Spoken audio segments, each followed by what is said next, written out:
का समय की बात है। एक गांव में एक ब्राह्मण रहता था। एक बार किसी परिवार ने उसे अपने यहाँ ब्राह्मण भोज पर बुलाया और दान में उसे एक बकरा दिया। बकरे को पाकर वो बड़ा खुश हुआ और खुशी से अपने घर जाने लगा। रास्ता लंबा और सुनसान था। रास्ते में ब्राह्मण के कंधे पर बकरे को देखकर तीन थर के मन में उस बकरे को चुराने का विचार आया।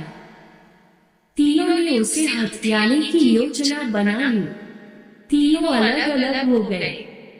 ब्राह्मण के पास से गुजरते हुए एक ठग ने उनसे कहा, क्या पंडित जी, एक ब्राह्मण होकर एक कुत्ते को अपने कंधों पर उठा रखा है आपने?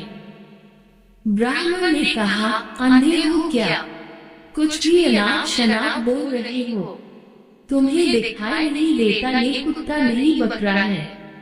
इस पर ठग ने कहा, मेरे काम था आपको बताना, आगे आपकी मर्जी। थोड़ी दूर चलने के बाद ब्राह्मण को दूसरा ठग मिला।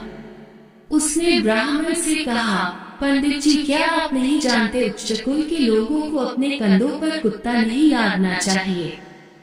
ब्राह्मण ने उसे भी झिड़का दिया और आगे बढ़ गया। थोड़ी और दूर आगे जाने के बाद ब्राह्मण को तीसरा ठग मिला और उसने पूछा, पंडित जी, इस कुत्ते को पीठ पर लाद के जाने का क्या कारण है?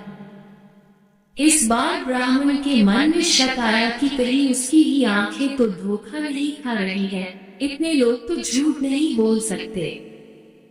और उसने रास्ते में थोड़ा आगे जाकर बकरे को अपने कंधे से उतार दिया और अपने घर की ओर आगे बढ़ गया।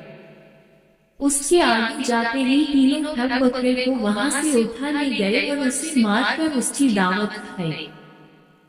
तो दोस्तों, इस कहानी से यह सीख मिलती है कि कई बार झूठ को भी मेजॉरिटी में बोलने पर वह सच जैसा मालूम पड़ता है और लोग धोखे का शिकार हो जाते हैं।